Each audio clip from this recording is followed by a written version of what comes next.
In this video, I will be explaining rest lifetimes in a simple way. So let's write some code.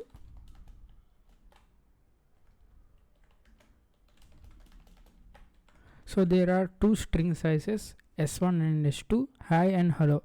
Now I want to find the string size which is the greater in length. Let's write a function which is greater. It takes in string size, two parameters, two string sizes. If a dot length greater than b dot length, then return a dot to owned. Otherwise return b dot to owned. So we are converting these string sizes into the string format, the string vector.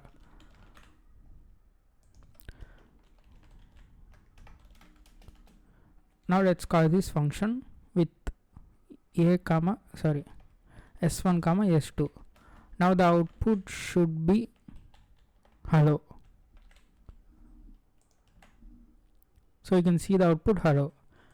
Now this code is fine, but here you can see the performance overhead of returning the string vector, because you are not doing any operations, you are just comparing the string sizes that are getting into this function and just returning which one is the greater. So for returning a string size which is greater, you don't need the string vector. Of course you can use this, it gives some performance overhead. So what you can do is you can try to return the string size. So remove this to owned. Now let's compile this and you will get an error, expected lifetime parameter. So Rust raises this error because, let's consider this scenario. So there is an inner scope.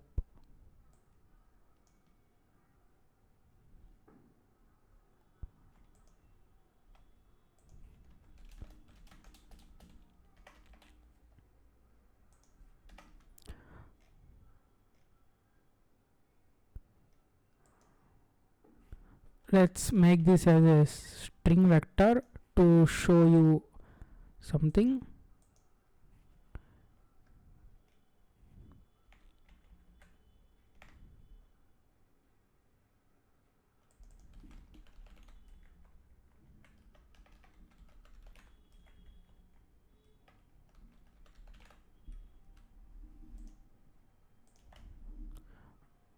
So now it is raising again the error that it expected a lifetime parameter.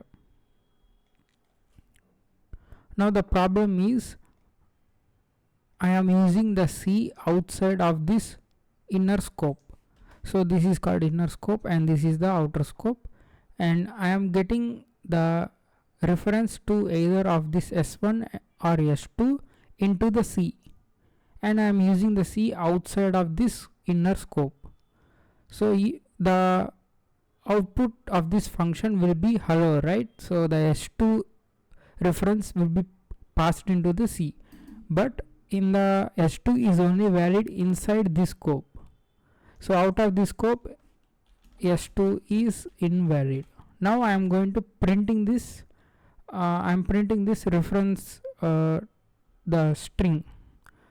Now there is no S2 and we will get a dangling pointer. It is pointing to some garbage. It is pointing to null. So this is why it is expecting a lifetime parameter. So one way to solve this is you need to specify a lifetime. So what is a lifetime? Lifetime is the duration where the variable exists and dies. So from here in the main function, the S1 variable starts at the line 7. So this is the starting of this S1 lifetime, and it goes on existing, and out of this main scope it dies. So this 7 from 7th line to 19th line, the scope of the S1 exists. So S1 was born here at this line 7 and ended at line 19. So this is the lifetime of the S1. So the lifetime of S2 is inside this inner scope only, at the point of the 11th line and to the 14th line. So this is the inner scope. This is the lifetime for the S2 string. If you have the reference to this S2 string outside of this scope, it does not work. So we need to specify a lifetime. So we can specify a lifetime using the code. So here what we are doing is we are going to pass a reference to the string vector and saying a lifetime of L1. So L1 is the lifetime of this reference. So you can just say S1 as 100 years. That is a simple lifetime we can assume in our normal human lifetime. Now I need to pass this as a generic, saying that I am using this lifetime L1. So L1 is a something a generic. In our understanding we can define that as 100 years. Now I am going to say L2. I am going to use this L2 here as well. So I am specifying two lifetimes for these two strings references. So L1 and L2. Now I am going to return the lifetime of L2. So why L2 means I want to use the references from these two values inside this scope only. This is the L2.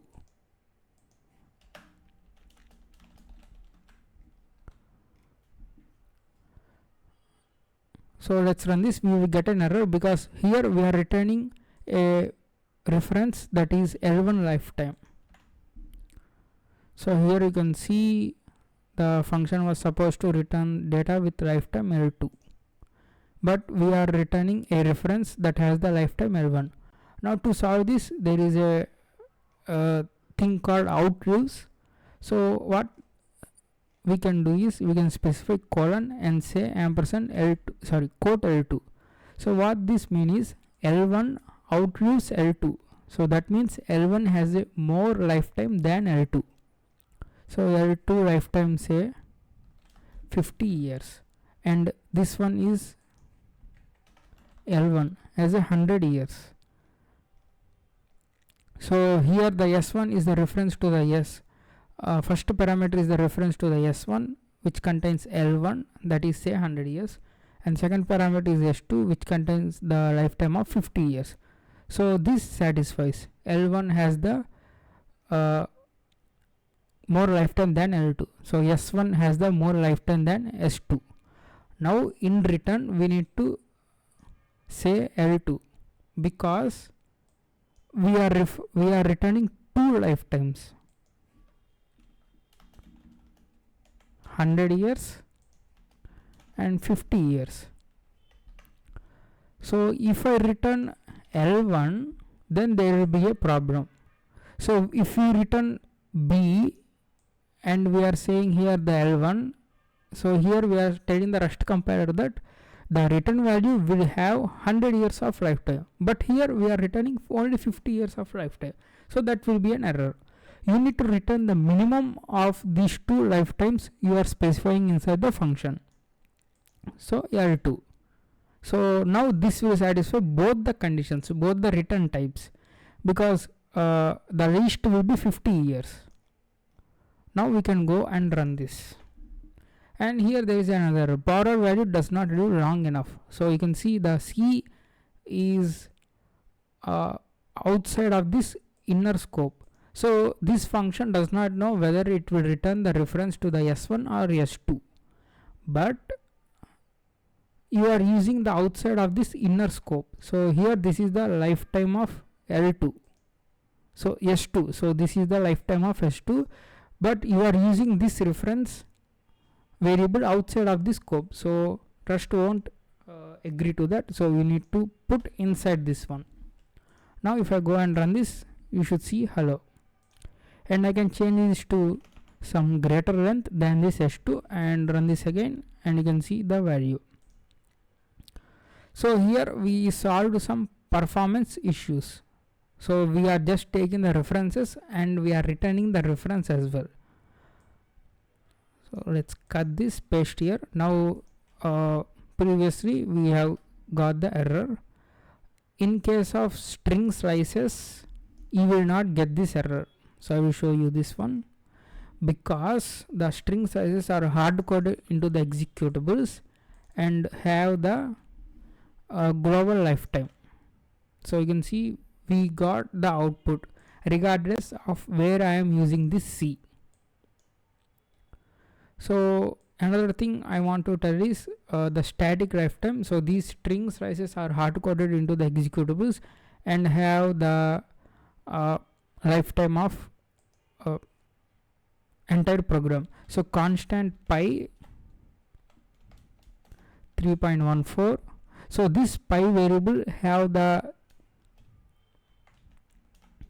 static lifetime. So static lifetime is denoted by quote and static lifetime,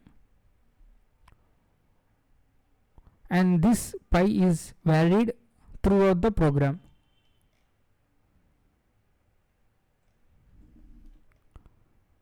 And if you don't have this inner scope, you can say static.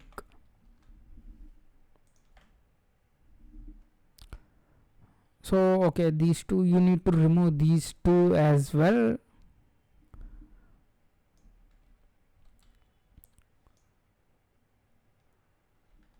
So let's change this to, okay, let's write another function test.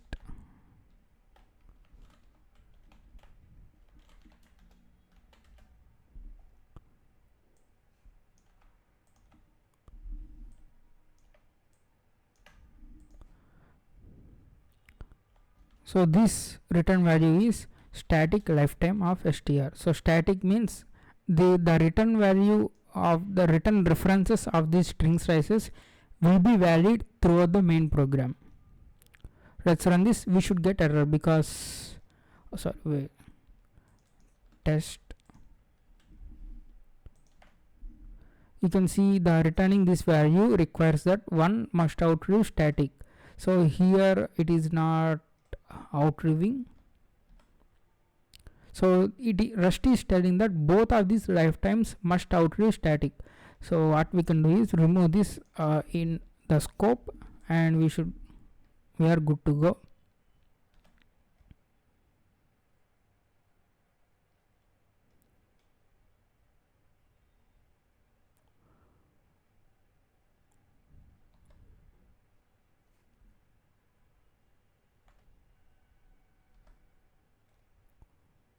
Okay, we need to specify these also as static lifetime. Sorry, my bad, because these references are living throughout the main program. Now run this, we should see the hello. Increase some length of the string slice, you should see that one. Sorry, my bad. So you need to specify the references lifetime, that static. These two references are static lifetimes because these exist throughout the program. Okay, so that's all about the static lifetimes. So you can see the L1 and L2 lifetimes. So let's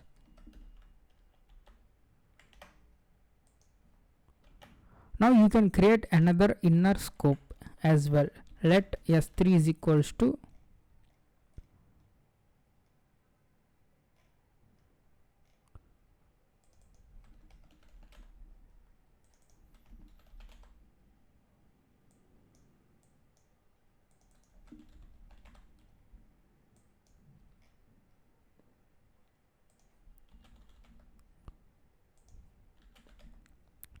now S3 is equals to testing to owned, and L3 lifetime say 25 years. Now L3 has the least lifetime. let's add another parameter ampersand s3 and print the greater of all these three references to the string vectors. Now there are three lifetimes and three parameters, so let's add another lifetime L3. You can name these anything you like lifetime 1, lifetime 2, lifetime 3, or you will see generally A, B, C. And the third parameter of the function also takes the reference to the string vector. Now L1 is the first variable S1, so the S1 outlives L2 and L3. You can define that using this syntax plus L3. So what this means is L1 outlives L2 plus L3 and S2 outlives the S3, so the second parameter outlives S3. So we are defining the S2 lifetime as L2, so L2 outlives L3. You can say L2 outlives L3. So here in these three parameters, in these three lifetimes, L3 is the least value. So I am going to just return C for now.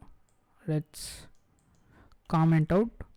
So you can just do the comparison just like this if clause. Now I am going to run this one. You will get an error because we are specifying the return type as an L2 lifetime, but we are returning with L3. So we need to specify L3. So L3 is the least, change this function name. So L3 is the least lifetime, and if you are testing three values with three different lifetimes, you need to return the lifetime that has the shortest one. So now let's go and run this. So okay, we are using the C here. Let's remove this one and run this, and you can see the testing. We are returning only the C, the third parameter. We are not doing any comparison. Of course you can do comparison, it will take some time. So that's all for the lifetimes. I hope you have understood. Just practice this few times with few functions and you will understand easily. Thank you.